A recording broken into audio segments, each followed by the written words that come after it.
Tom Maynard cracked an unbeaten 63 from 38 balls as Glamorgan beat Middlesex by 7 wickets in the latest Friends Provident T20 match in Cardiff. Scott Newman got the board moving after Malan and Dexter won the toss in his first game in charge for the Panthers. Adam Gilchrist may have left, but David Warner remains and is still looking for that head-turning score, which his skills with the bat certainly promise. He was not at his fluent best against a disciplined Glamorgan attack, led well by Robert Croft. Still, the Australian was finding the boundary enough as he and his new partner Newman opened up with a stand of 56 in 9 overs. The partnership was ended with the first ball of the 10th. Warner mishit an attempted pull-off Jamie Dalrymple, with Maynard taking the catch at mid-off.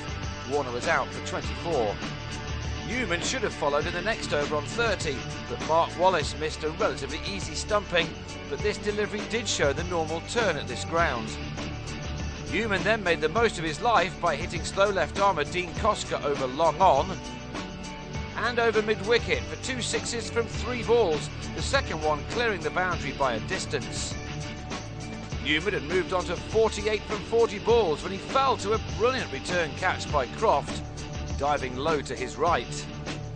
From 90 for 2 in the 14th over, it was now down to Dexter and Malan to give the Panthers innings some real impetus. The useful base was there, and now it was time to play some shots. The pair were to share 5 sixes between them. Dexter got the first couple, striking 1 shot towards the river, and then pulling a rank full toss over mid-wicket. Malan went one better with 3 maximums as he tucked into the medium pacers with an array of excellent shots. Glamorgan had lost a bit of confidence in this competition after a fine start, and they would have not been wanted to chase that much. As each 6 was hit, you could sense their worry in the field. By the end of the 20 overs, Dexter and Malan had both finished with 40 and a stand worth 76 in 44 balls, as Middlesex closed on 166 for 2 from their 20 overs. The Dragons were given a fine launching pad in their reply, with openers Mark Cosgrove and Jim Allenby putting on the same opening stand as Middlesex. However, as Warner and Newman took 9 overs to reach 56, this pair had that score on the board inside the opening 6 power play overs. It was the ideal start for them. Middlesex welcomed the return of Tyrone Henderson as a replacement for Gilchrist. He was tidy enough in spite of this 6 off him from Cosgrove. The big Aussie raced to 33 off 19 balls, but perished when he drove Dexter to Newman at mid-on. Tom Smith was brought into the attack following his brilliant 5 for 24 at Lord's last Thursday, but just 2 days later he began his spell with a looping full toss, which was smashed into the stands by Allenby. It was Maynard's innings though which largely took the game away from Middlesex, or at least at this stage kept them up with the required rate. 6s were required in order for them to do so, and Maynard provided them with some clean hitting, which was very reminiscent of his father.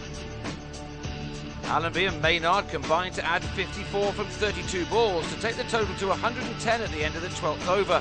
57 still needed off 8. Then Allenby chipped Henderson to 08 Shah and was out for 45.